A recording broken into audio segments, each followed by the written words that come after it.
communique, the Chinese government has even increased that. And not only students, but also even as much as bringing us political workers, like people who work in political parties.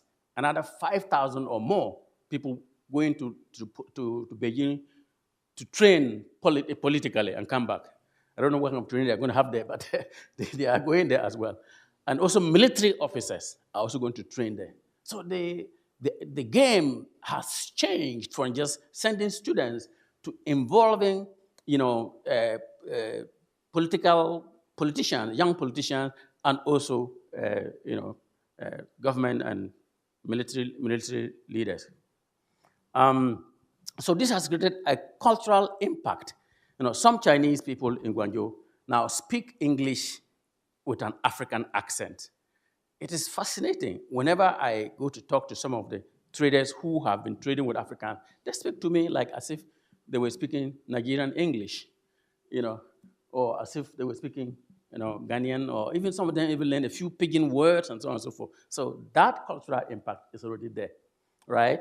And African communities often organize cultural displays to showcase African culture, promoting mutual understanding between Africans and Chinese. There are large restaurants in Guangzhou that serve African food, and in fact, I did much of my work by going to these restaurants and talking to people, and so sometimes the university pays for you to go and eat some food, which is a good thing for my job, right? And I justify that. Yeah. And so I come back to this chocolate city then, that the area in Guangzhou nicknamed Chocolate City is dominated by African traders and has become a hub for African-Chinese interactions. This area reflects a significant cultural and economic impact of Africans in Guangzhou. And so I revisit this idea of the Chocolate City. I mean, at first when the term came, people were saying, oh, this is racist or something. Why do you call it? But, it just stuck. Even the Africans themselves now call it Chocolate City. So to the point that when I arrive at the train station from Hong Kong, and the taxi people, they just first of all ask me, where are you going? Chocolate City? I said, no, I'm not going to Chocolate City. I'm going to this hotel. So even taxi drivers we always expect that an African like me would be wanting to go to Chocolate City. And so it has stuck. Despite purists and other people saying that, oh, this is racist and all those, it has stuck. Let me say, since since it's a research and it's kind of field work I did, let me say a few things about terminology and methodology. Now, when we talk about, the question is, I had to justify this in my book. When we talk about the term African, who is an African? Actually, I'm writing another book, a sequel to this book, on Africans in Europe. And this same question is coming up. So who's an African? There are some editors who say, oh, no, you cannot mention all those people in North Africa as Africans and all those kind of things. And others, But I say, I take a pan-Africanist approach. I, as a field worker, if I go there and people ask me, oh, but if somebody says that they are African, I cannot say, no, you are not African because you are from Algeria. I wouldn't say that. I'm not going to say, no, you are not African because you are a white person from South Africa or something. I don't do that. The linguist, the researcher has to hear what the person, again, it's identity, it's self-identity packaging. If somebody says they are African, you cannot say they're not African, right? So the term African for me includes anyone from the 55 nations of Africa or those who identify as African. It encompasses both continental Africans and those from the African diaspora. So if somebody is an Italian citizen and is black and they find themselves in Guangzhou and they tell me they're African, I'm not going to say, no, but you are Italian. No. Citizenship doesn't prevent you from being from being African, right? It doesn't mean that if Professor Imsuk becomes an Italian, she stops being Korean. She is still Korean, right? So these are some of the choices I had to make. Now, what is China? Who is a Chinese? And all these kind of things. China, in my study, is simpler than African. It includes mainland China, Hong Kong, Macau, and Taiwan. It reflects the broader context of African presence in different regions of China. and of course also overseas Chinese. So, but I also did a mixed methods approach. So there's always this thing about whether you're doing quantitative studies or qualitative studies. But I think that more and more we are getting convinced that the mixed methods approach is the right thing. I mean, one never really does only quantitative or quantitative. You will always have to find yourself doing a mixture of the two, right? So the study employs a mixed methods approach, combining surveys, interviews, and fieldwork. Surveys were conducted with about 300 respondents, providing valuable demographic and sociolinguistic data. The African presence in Guangzhou actually is about, people estimate it to be about, some people say it's 1 million, I think it's 2 million at the time I did my study. People tend to make it lower, but in Guangzhou alone, Africans are not less than 500,000. So that's my estimation. But this is a very subjective thing, so you never know the details. A few demographics and entering more into sociolinguistic profiles. So what are the demographics of this population? In demographical issue, we look at things like age, gender, nationality, education, occupation, and so on and so forth.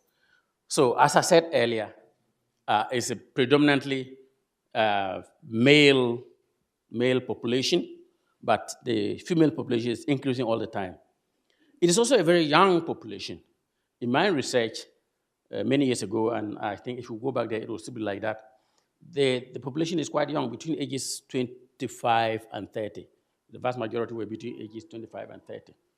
And so this indicates that the young African traders form a significant part. So this is dynamic population dynamics. In terms of nationality, the vast majority of them come from West Africa, with Nigeria being the largest contributor. I had people from Nigeria 19, Mali 12, Senegal 11, and so on and so forth. This diversity reflects a wide range of countries represented in the African community in Guangzhou. I did this presentation in South Africa some time ago, and somebody was asking about why are South Africans not there? South Africans are there, but not as many as West Africans. In fact, in recent times, more East Africans are coming in, but it was mainly a West African thing. And I can explain that there's a historical background to why there are more West Africans, but that's another topic. Occupation-wise, most of them identify as traders, naturally, and as businessmen. The distinction between businessman and trader is not very important. They just do that. In terms of education, it's just quite people sometimes think that traders are people who are not highly educated or something, but this is a very highly educated population. 46% respondents have a university education. Can you imagine that? Almost half of them have a university education. And some of them even have postgraduate education. So you may think that these are people with school dropouts who just go to China, but no, this is a quite highly educated, schooled. If you don't want to use the word education, it's a highly schooled population. Yeah. So let me delve into sociolinguistic profiles. I was talking about native languages and Africans not identified, but Africans do identify as the most common language, native language is French. You now know why I was saying that. And they say French. Again, that it's not, but if they say so, fine. What can I say? What can they, you can try to say that, but it's French your language or something, but they say so, they identify as that. Followed by Igbo, followed by English, and followed by several other languages. This reflects linguistic diversity of the African community and the prevalence of colonial languages. I didn't find Italian in the mix, but I found a lot of Italians in my new book. In fact, even in each of the cities I surveyed, Italian was always mentioned as a useful language. So I have some list of things. So but I didn't find any Italian in Guangzhou. In terms of proficiency in Chinese and English, only 10% of respondents claim good proficiency in Chinese. I mentioned that earlier, while 95% claim average to excellent proficiency in English. Again, Africans tend to exaggerate their level of English in China, once they are in China. Yeah, because when you speak to them, it's not that they're very fluent in English, but they tend to exaggerate that kind of proficiency. This highlights the significance of language barrier faced by Africans in communicating with the local Chinese population. So there are a lot of, therefore, communication issues. 66% of our respondents reported frequent communication problems, primarily due to the low proficiency in English among Chinese vendors. This underscores the need for alternative communication strategies. And so I'm going to introduce the idea of calculated communication. So where many people in a market situation have a problem with a common lingua franca. Lingua franca is a common language among people. So whenever you have this kind of problem, people find ways to bridge the communication gap. And so I am going to introduce something which I call calculator communication. Are you with me thus far? Can you answer me so far? Okay, let's go. So the rise of the calculator communication.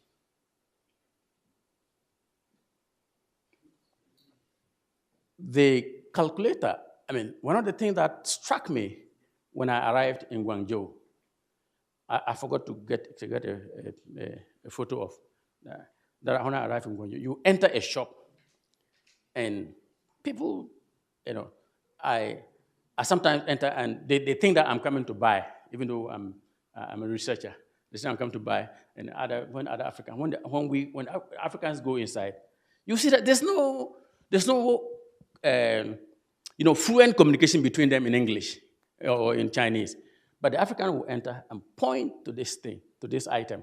It could be a hair piece, or it could be a cloth they're selling. And the Chinese seller will punch something and show to him or her on the calculator. And the African will negotiate silently. Will say something like, no, buhao, or something. So they just say, and so the African will also write also type in his calculator and show. And the Chinese will say, budoy, buhao. It's not good, this is not good, this is not fine. And so that negotiation continues. And as you know, as Professor Sebechu knows, negotiation in the African market is a cultural trait. As a tourist, if you go to Africa and you buy the first price, you are just killing yourself. You usually have to negotiate. So even sometimes half is not still good. You can go 1/3 and take it from there. So both the African, in Guangzhou, and I heard later on that in Cantonese culture, they also negotiate in the market, which is fun, which is interesting. So cross-cultural communication is not only about finding the differences in community, but finding the similarities of cultures. So look at how far these cultures are. But both Cantonese speakers, and the Cantonese culture, and Guangdong culture, and the much of African culture. It's sometimes very hard to generalize about Africa. So I would say in much of African culture, the marketplace negotiation is just quintessential. It's quintessentially African. And so this shows so that negotiation goes on and on and on. So as a field linguist, as an anthropologist, as an urban anthropologist, I decided to say, okay, how should I call this? So I proposed the term calculator communication. And it has stuck till now. So, to the point that, of course, now when I go back there, the Chinese are complaining, no, you Africans negotiate too much. I'm not going to, it's fixed price. But, it still continues. But so, the rise of calculator communication. So, concepts, what is the definition of and basic process? So, calculator communication involves using calculator to display numbers and prices, combined with gestures and basic phrases. It's a non-verbal strategy that helps bridge the language gap. between these traders, these Chinese and African traders and vendors. So over time, then, this method has incorporated English elements, French, Chinese, and creating a hybrid what I call calculator language. So there's the calculator communication as a whole, but there's a calculator language as well, right? So what is this calculator language? It's a hybrid. It demonstrates how objects like calculators can facilitate communication in multilingual settings. Calculator communication is crucial in negotiating prices as it allows both parties to understand numerical values clearly. It exemplifies the adaptability of traders in overcoming language barriers for successful transaction. Now,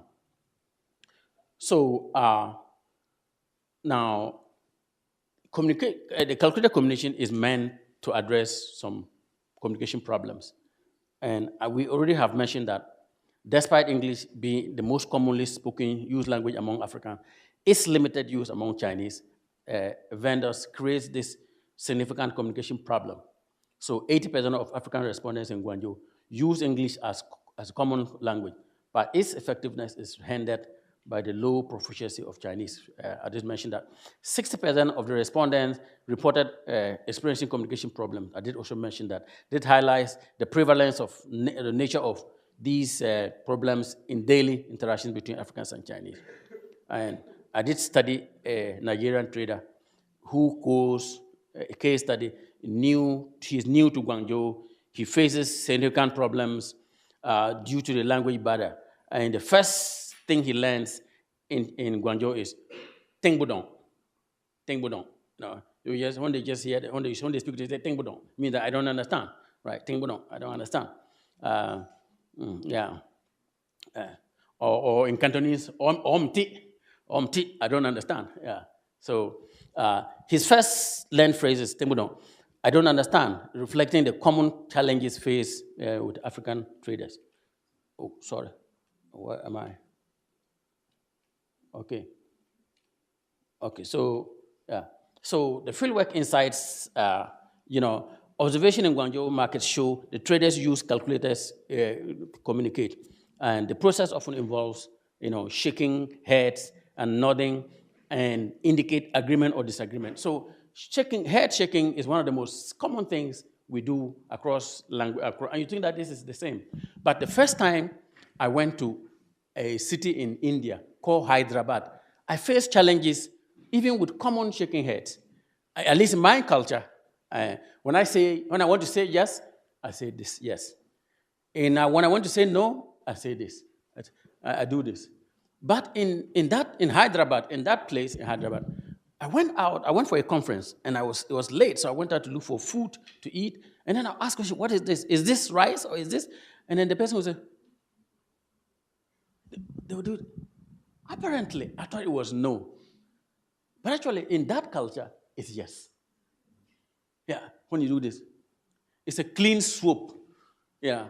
But I don't know how they say no, but how they say yes. So, but yeah, that was so. I was confused until I understood that thing meant yes, which is just like no in my language. So even body language alone, you try to use that to bridge cross-cultural communication. Body language has a lot to do with cross-cultural communication. So this shaking and boudoir and shaking head is a common part of this whole thing. And I had real-life examples that I'm giving now, also I mentioned India, but also in China. A typical scenario involves the African trader asking how much in English, with the Chinese vendor responding by showing on the calculator. This method is effective even when neither party speaks the same language. I have to add a word, but I didn't include them in this talk. So calculated commission reduces misunderstandings and speeds up transaction, making it preferred method for many traders. It highlights the common importance of practical non-verbal communication in cross-cultural situations.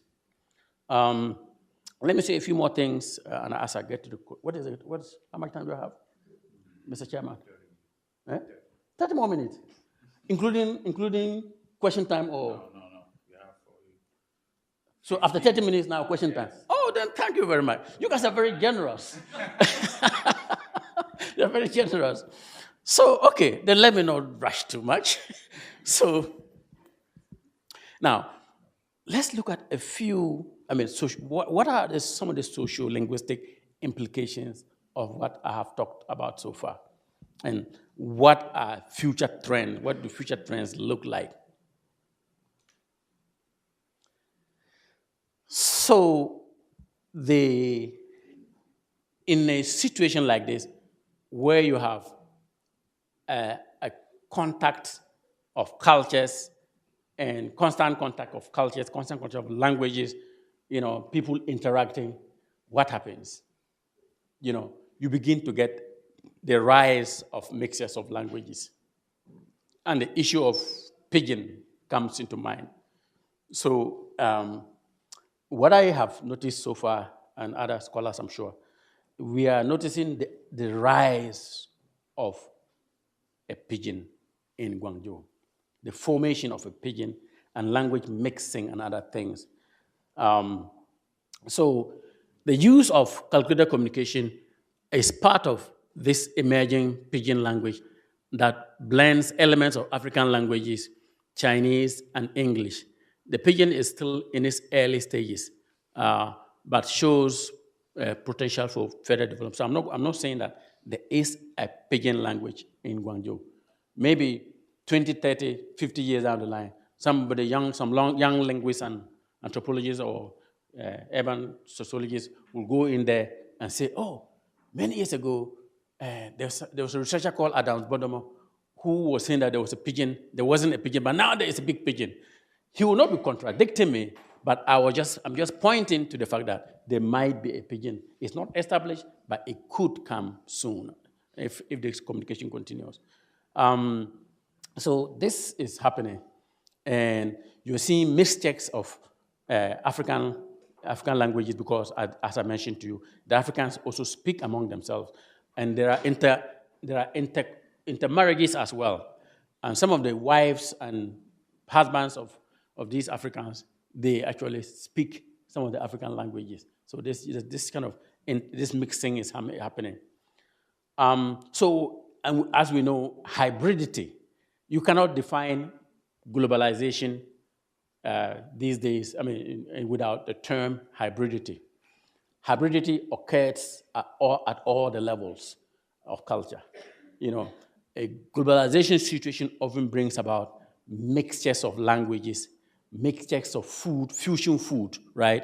Fusion food, even clothes, mixtures of, of all kinds of, even families become mixed race families. That's part of globalization. And it all goes away, even into literature. You have mixed genres, and so on and so forth. You cannot study globalization without talking about hybridity. Hybridity is an important part of globalization, and it shows in the language. Linguistically, it shows. It will show anthropologically. It will show business-wise. It will show even in race relations, right? Now, what then is the role of technology in language evolution? So technology is always a part of language evolution. Now, we already talked about AI. AI can generate a lot of languages, so technology is always part of language evolution. And as we've seen so far from our analysis, the simple calculator is part and parcel of this language evolution, right? So the integration of electronic communication technology with calculator could lead to more sophisticated communication tools. This may enhance the complexity and effectiveness of calculator communication in the future. One of my students did a term paper, and the idea was that, well, with the introduction of, automatic translators, you might not need to have a calculator communication. But her argument was that even within the automatic translation tool, you will still have a calculator function. It was a beautiful argument. I liked it a lot. I had agreed with many people that, calculator communication will go away, but she was able to tell that even within an automatic translation platform, you will still have a function that calculate numbers. And so that will still be calculated communication. So I was happy. I gave her an A. I don't know how you mark here, but I gave her the highest mark. Yeah, so, and now, this is therefore also a post-humanist dimension to this. We seem to be surrendering language to machines, right? So it may come to a time that the calculated communication can be viewed through a post-humanist lens, emphasizing the role of objects and machines in shaping communication practices. It challenges traditional notions of language by incorporating non-human elements into the communication system. AI and other things are functioning and using our language, and so. In fact, somebody won a Nobel Prize recently about this kind of communication, and so it's natural language generation is taking a very fast, it's developing very fast, and I don't know whether they will need human beings. In fact, some young people always say, well, I don't want to learn this language because I can just use the AI machine to listen to. And so, but it's not really true. Everybody still has to learn a language, but this is the impression that this kind of sophisticated AI machinery and electronic communication can tell us. I'm beginning to look at future outlook and challenges. So what is the potential for further development? As more Africans and Chinese interact, the pidgin language may become more established and standardized. There could be continued technological advancements. Continued technological advancements could actually also lead to new forms of communication that build on the current calculator-based strategies. I was just mentioning that. Cultural and social implications. The widespread use of the calculator reflects the adaptability, right, and the resilience of both populations, of both Africans and Chinese. It reflects how resilient and adaptable they are. It also highlights the importance of finding practical solutions to language barriers in the globalized world. Traders are some of the most resilient people. They will always tell you that, irrespective of language issue, we can still deal with each other and trade. There may be also other remaining challenges. Despite the effectiveness of calculated communication, it is not without challenges, such as the potential for misunderstanding or misinterpretations. And so we must have efforts, to improve language education and cultural understanding to further enhance intercultural communication in the long run. Of course, you cannot use calculated communication in formal business, dealings. Calculated communication is only possible in informal business dealings. But you cannot, where you go to negotiate and sign things, you better find competent translators. And so I am not suggesting that calculated communication is going to be used in the boardroom, for example. And maybe you could still use it to tell, but it is not going to be a major artifact in the boardroom where businesses are done and you dot the I's and cross the T's and do all the things. So you will have to understand. But it's a very interesting thing in the informal market situations. I will now begin to come to a conclusion.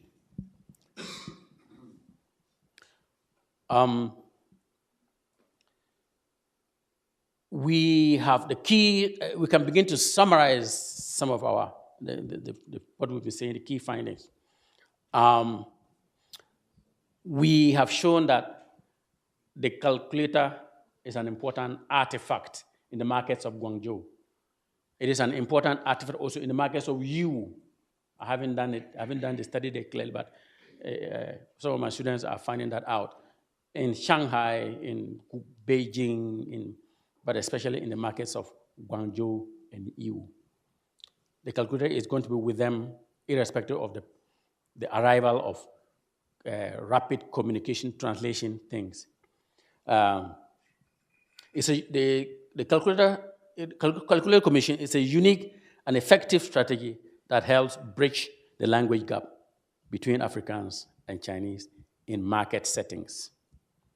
It exemplifies the adaptability and creativity of traders in overcoming communication barriers.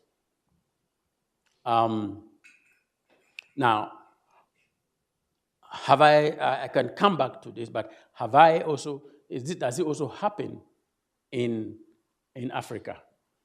Now, a student of, Raymond, Professor Sebechu's student, who later on, when I studied in Bayreuth, and I did some work, some research on Chinese in Cameroon, which got published in quite a good paper. And we found out that the Chinese in Cameroon, unlike the Chinese in Guangzhou, they have very little contact with the Africans. The Chinese in Cameroon would prefer to hire an assistant, an African assistant, to deal with the Africans. So there's less and less, there's not as much, I'm not sure there's not as much contact with the Chinese trader in the market situation in Cameroon. It sometimes has its own problems. For example, there are some Chinese doctors who go to work in Cameroon, and they go there for several reasons. And some of these Chinese doctors cannot communicate with their patients well. And so our suggestion is that you cannot have a Chinese doctor going to Cameroon or any other African country without understanding the language. So they should be trained to do that. So the dynamics are a bit different in Cameroon. In my own country, Ghana, I see the same thing. I see the same trend. The Chinese, they do communicate with Africans, but they prefer mostly, more than 80% to 80% prefer, they sit in the back rooms, and the African employees are in the front desk to communicate with the Africans. So it's a very different thing altogether. And that still needs more investigation. But the Africans in Guangzhou and the Chinese in Guangzhou, they interact more with each other than with the Africans and Chinese in the two countries that we've observed so far. I'm not going to generalize and say that there's thing happening in Kenya or in South Africa, but as far as we have seen so far, this calculated communication language is not as prominent in the African context as in the Guangzhou context. What are the broader social-linguistic and cultural implications? The emergence of the calculated communication highlights the dynamic nature of language and communication in a globalized world. It underscores the importance of practical, non-verbal tools in facilitating cross-cultural interaction. So cross-cultural interaction, they come with different dynamics from context to context. As I said at the beginning, cross-cultural communication is better studied in context, not just anyhow. There are different dynamics from context to context. Even though one can have generalizations, right? You can generalize. What is the contribution of this interaction? When diplomats and other people talk about communication, about Africa-China relations, they're talking of the top-level diplomats meeting in boardrooms and in conferences, but I am more interested in the average Chinese and the average Africans meeting. So this communication strategy plays a crucial role in supporting economic and cultural exchanges between Africa and China. It contributes to the overall development of positive and productive relations between the two regions. Of course, there are also negative interactions, relations between the two, because sometimes problems arise, and so, but on the whole, Africa-China relations seem to have been positive, even though there are challenges. For example, some Africans are very much against the presence of Chinese in Africa, especially when it comes to issues about, degradation, land degradation, and all these kind of things. There are so many things. One can write a whole paper about this problem. But on the whole, the last 20 years, or even in the 25 years, has brought a lot of interaction and positive relations between Africa and China. Future research directions, one could do, how can one build on these kind of things? One could do longitudinal studies. So one can look through a period of time from the beginning till and see. So having I haven't done longitudinal studies, but young people like you can do longitudinal studies, right? And my work and those of other people can help this. And the impact of technology on communication is always going to be there. It's an important topic. It is going to be there. I mean, how does technology influence language, and how does it influence communication as a whole? You know, in fact, technology has brought us the world closer to each other. You know, I could have sat in Vienna and given this lecture here, but it's always better to be here, right? It's always better in person. So, but communication has brought a lot of, I mean, technology has a big impact on communication and even cross-cultural communication. There are, of course, broader social and economic implications about this. I mean, is the world getting smaller? Are we able to increase our, company wealth by all this kind of, or will it bring more problems? There may also be policy recommendations and interventions. How do we use what we learned in the markets of Guangzhou, in markets in Ghana and Cameroon and other places to enhance cooperation between the two entities? So many other policy implications and recommendations. If the government of Ghana were to contact me and say, hey, tell us about Africans and Chinese, I'll not be able to tell about what the diplomats are saying, but I can tell them that about what is happening in the markets of Guangzhou. Sometimes people-to-people communication is actually the nitty-gritty. It's actually the flesh of the whole issue, instead of this kind of artificial, people in tie and talking in the boardroom. People-to-people communication in the markets, in various areas, is more important, is sometimes, in my opinion.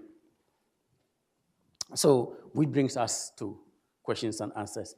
And so one question could be, for example, is the CM a language or a transactional tool? So one could ask the same question. I mean, is calculated communication just a language or a transactional tool? How might CM evolve with technology? There are many other things one can discuss about these things. So I will say thank you, gracias.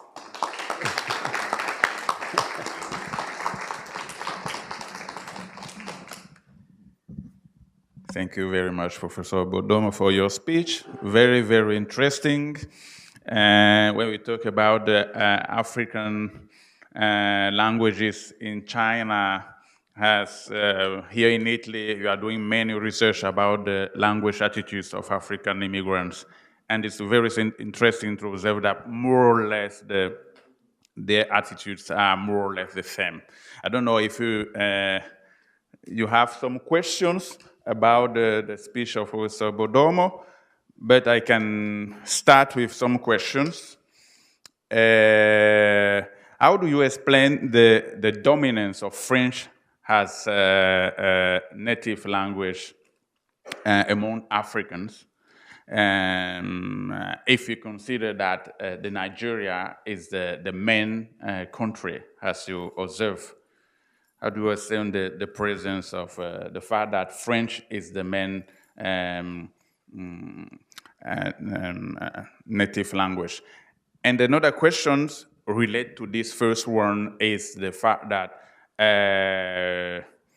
I didn't see the presence of many African languages.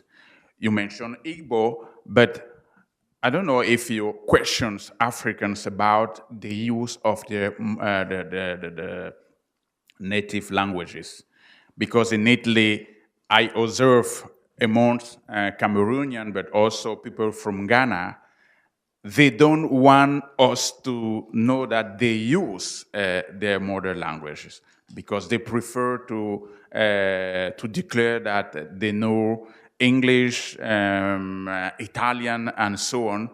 They don't want us to know that they use Pidgin English, for instance.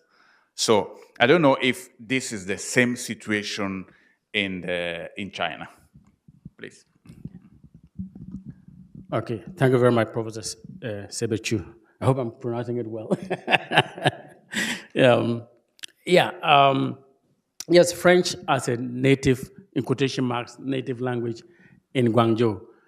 It's true that Nigeria not being officially a French-speaking country, they speak English there more. But first of all, there are not that few French speakers in Cameroon. I did mention the case that one of the reasons why there are many West Africans in Guangzhou, there are some historical reasons. First of all, when they during the Cold War, some of the people who got scholarships to go to the former Soviet Union and China are from places like Guinea. So some of the earliest people were from Guinea, which is a French-speaking place. Yeah, but there are also Senegal and Ghana and other things. So there's when I did my research, there's quite a presence, an established presence of people from Guinea, but also Mali, which is also one of the earliest places. In fact, some of the earliest people to get into Guangzhou and around city and from which the African community fed from, and they are from these French-speaking places. So that's one reason that you find a lot of people saying that. But other reason too is that Nigerians would most likely mention their language. The Nigerians in Guangzhou are mostly from the Igbo-speaking area. So as you can see, Igbo is very high. So they correctly mention Igbo as their native language. And so that's why the English reduced more than French.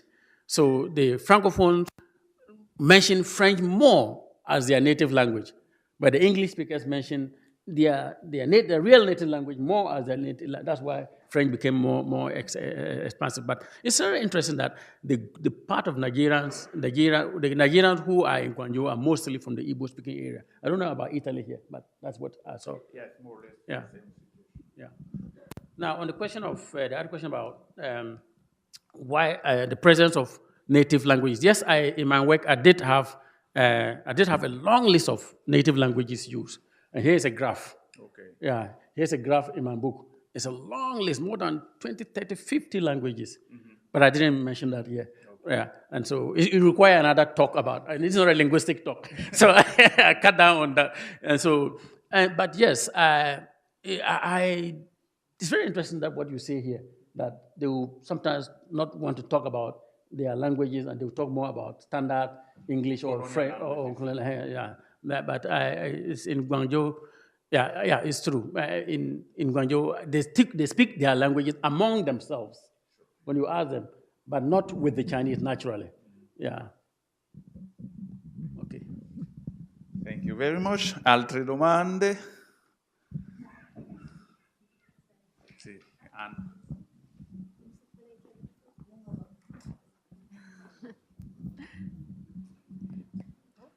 Thank you so much. It was really interesting and enjoyable. So I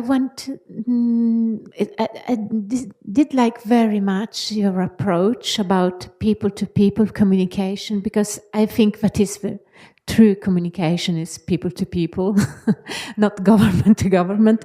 And about, of course, linguistic phenomena is really incredible. It's a very creative field. But I wanted to ask something about these these communities, African communities in Guangzhou. You said they're very educated. They were like, most of them, well, about 50% had university degrees. And I was wondering about their migration project. Do they want to establish in China? Did they obtain their degree in China? Or they already came with a university degree to China, and do you think to go back to Africa? Because of course we know also that it is a great loss to the countries. Like in Italy, we have a great loss of people going abroad and who have a very high scholar preparation. And then, apart from this, I was also wondering about because the African students in China, because of course when I was in China, I met many African students. And so it is a long tradition, of course, as you said. And well, now at the moment, usually which kind of subjects do they choose? Just to know. And also another question, many questions, I'm sorry, but I'm very curious. And about, of course, we know there are many academic relations and exchanges between China and many African countries.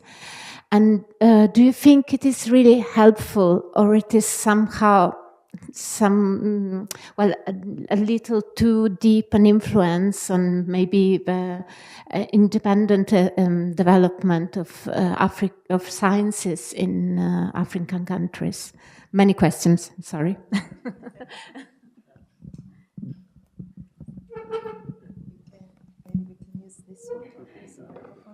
Okay. Okay. Yeah. Yeah. Yeah, Professor Dimaro, that's not too many questions. That's legitimate. That means that you understood my work a lot. If you can pinpoint to these important questions, you know, the issue about how educated these Africans are. I myself, I was shocked. Sometime many years ago, there was this picture in Algeria about a man who finished, who burned himself because he couldn't get a job, right? And so he had a degree. That started the whole Arab Spring thing. So there are a lot of Africans who have university degrees and they don't have jobs. I can safely generalize on this one for Africa. People always say that you shouldn't generalize about Africa, but I can safely generalize that. The people, highly educated people.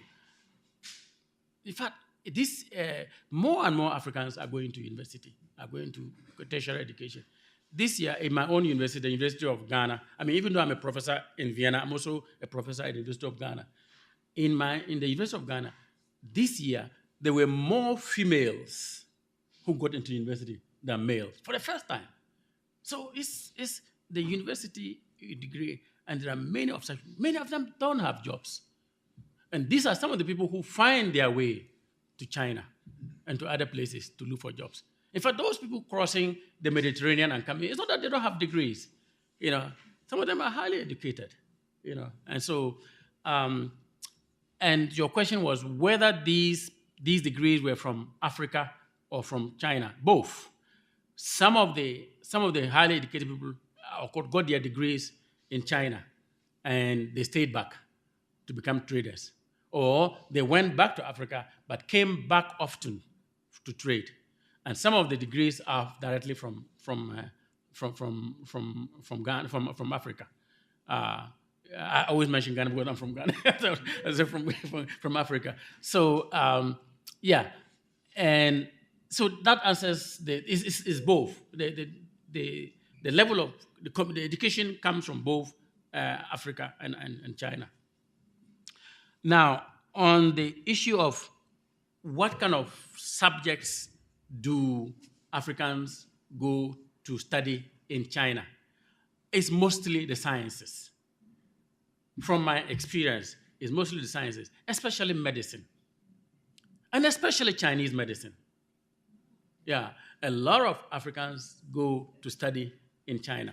In fact, my own brother's son, I'm sponsoring my own brother's son to study somewhere in northeast China, in one of the universities there. And so he is studying medicine. And why? Because it's much cheaper to study medicine in China than to study medicine in the West. And every year, my wife and I, we pay about $3,000 as his fees for this. So, and this is just peanuts. If you compare to education in Britain, to medical school in Britain, for example, many Ghanaians will go to, but they now prefer to go to China. So to answer your question, it's mostly in the sciences, especially in medicine, and also more particularly in Chinese medicine, but also in the other engineering, the hard sciences, physics, chemistry, and all these kind of communication studies, and so on and so forth. But I'm not saying that you don't also find people studying the humanities courses there. But to answer your question, it is mostly, the emphasis is on the sciences. Now, academic relations impact. Yes, Professor, is it Dimaro? Toro. Professor Di Toro, you asked a very pertinent question. The question is, for a country, is it best for its citizens to study back in the country or to study somewhere? Or should we find a balance? Again, why do the Chinese ask for a lot of students to come and study in China? Why does America ask students to come and study in America? Why does Europe ask to come and study in China? There are advantages. Some of the idea is that if a university and you can get the best students from all parts of the world, it improves you improve your situation. It produces knowledge. You increase your well rankings and all this if you get the best students. So yes, getting the best students from Africa to China could also mean the universities in Africa also losing these students. So that's one perspective. In fact, recently we had a new government in Accra, and people were saying that instead of the government sending people outside to study in Europe and in America and in China, why don't you? And there are courses like this also in Ghana. Why don't you let them study in Ghana? But there's the other side of it. If we say that, then we are not going to have these people when they go to study in China. They're not only coming back with their degree; they're also getting some cross-cultural experiences, as we talk about now. You are learning something, and you're coming back to impart it. Your experiences can improve. So you have to look at it from both sides. It's both a win-win, but if you don't do it well, there can be a win-lose. So that's another paper I have. Does Africa-China relation, is it a win-win or is it a win-lose? I even talked about Africa-China-Europe relation. Is it a win-win-win or is it a win-win-lose for Africa? Yeah. So thank you. Yeah. Thank you. Altre domande? We have about 10 minutes. Actually, I have a very simple question. I'm very impressed by your academic career because you complete your study first at the University of Ghana, and then PhD in Norway, and you you lived more than 10 years in Hong Kong. Studying at the University of Hong Kong. Actually, you are becoming, in this moment, you are becoming the bridge between Europe, between Africa and China.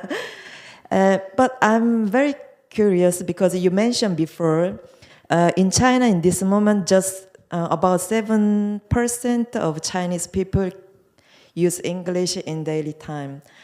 And just 10% of African people can use Chinese, actually. So I'm wondering, I'm sure the situation is changing in this moment and everywhere. But because in this university, at our university, it's very important teach foreign language. So I'm wondering, comparing to the past, the linguistic competence of Chinese in this case for African people who are living in China, we have some difference comparing to the past. So I'm very simple. I understand what you mean. Yeah, in other words, you're asking me, is the situation improving? Yeah. Or they are just stuck to this calculator thing? Yes, it is improving. You are communicating in Chinese, right? Or not? When you lived in Hong Kong? When I was in Hong Kong?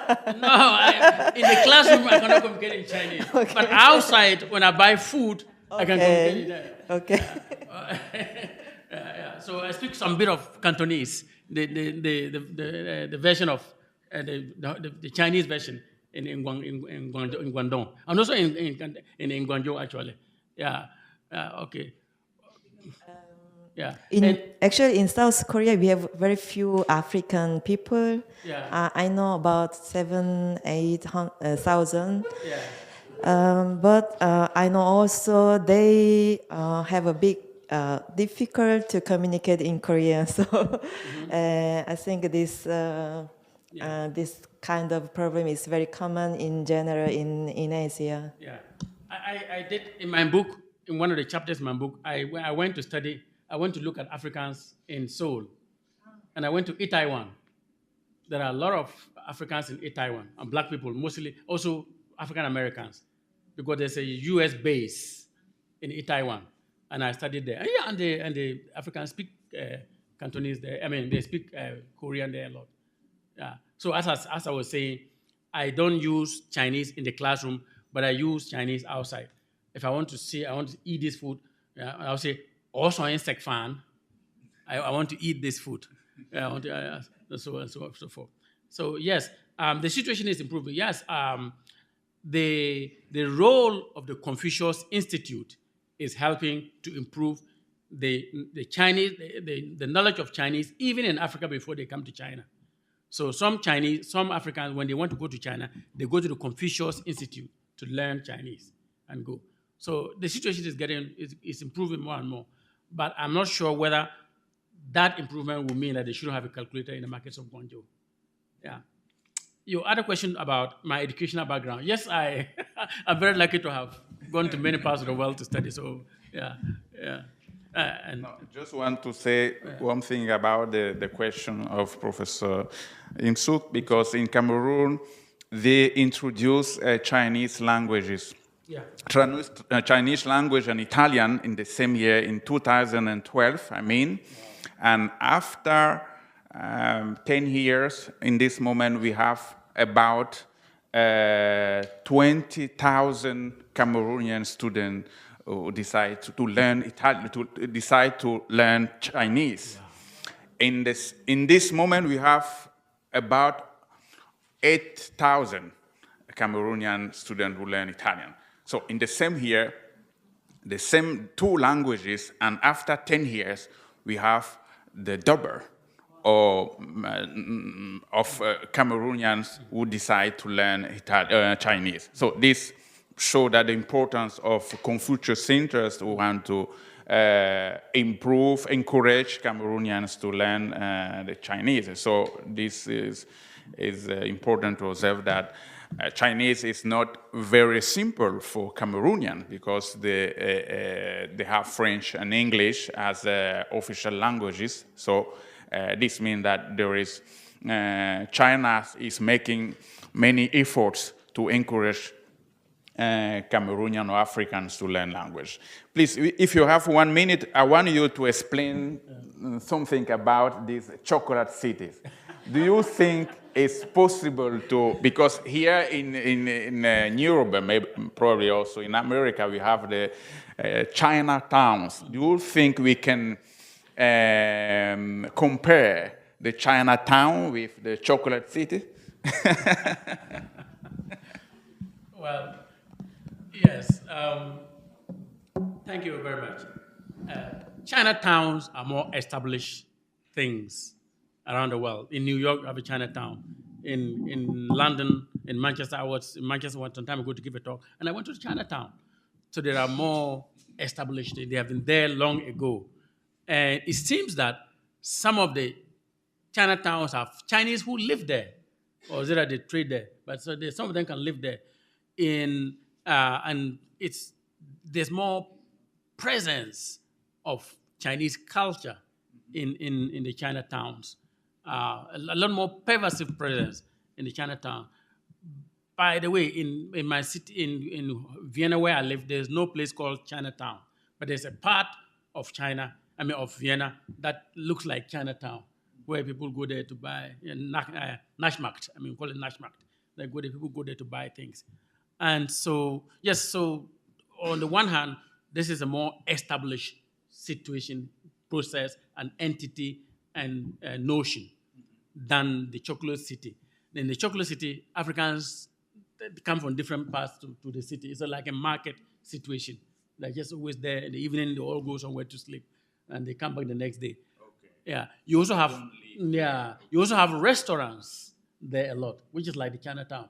So you have a lot of restaurants, but in Chocolate City, you have more mixture of Chinese and Africans. Yeah. So compared to there are more Chinese.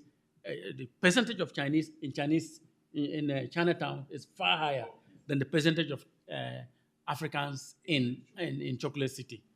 Yeah. By the way, I don't know whether we can ever call is a place in Italy or in Austria or in Britain Chocolate City, because people would think that it's racist. Yeah. Okay. Yeah. Bene. Yeah. Grazie mille. Thank you.